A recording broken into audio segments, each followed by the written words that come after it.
ఏంటి సార్ ఘాటి ఎలా ఉండబోతుంది ఏంటి? అసలు ఈ ఘాటి పదం సంస్కృతం పదం కదా, దీన్ని ఘాట్ రోడ్ అనేది అలవాటు కాబట్టి ఆ ఘాటి అనేది జనానికి ఈజీగా ఉంటుందని పెట్టారా, లేక ఏదైనా స్పెసిఫికేషన్ ఉందా దీనికి? అంటే ఈస్టర్న్ ఘాట్స్లో ఉండే వాళ్ళని కొంతమందిని ఘాటీలు అంటారండి. ఈ ఘాటీలు ఏంటంటే ఒక కొండ మీద నుంచి ఇంకో కొండ మీదకి వాళ్ళ భుజాల మీద కనీసం 100 కేజీల సరుకు వేసుకొని అటు నుంచి ఇటు ట్రావెల్ చేస్తూ ఉంటారండి. చాలా ఎక్స్ట్రాడినరీ ఒక కథ దొరికిందన్నమాట. డాక్టర్ చింతకింది శ్రీనివాసరావు గారిని ఆయన ఒక కథ చెప్పారు ఇలాంటిది.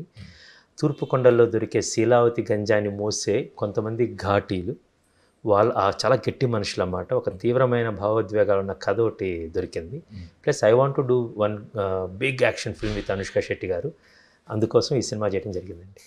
అంటే ఎప్పుడు మీరు మీ సినిమాలంటే ఒక స్పెషలైజేషన్ ఉంటుంది, ఒక కొత్తదనం ఉంటుంది.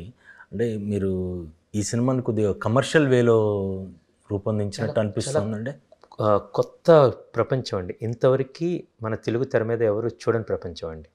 అండ్ ఈ ఘాటీల గురించి ఎవరు వినలేరండి. సో ఒక న్యూ వరల్డ్, ఒక కొత్త క్యారెక్టర్స్ వస్తే ఒక కొత్త భావోద్వేగాలు వస్తాయండి, కొత్త ఎమోషన్స్ వస్తాయి, మోటివేషన్స్ వస్తాయి.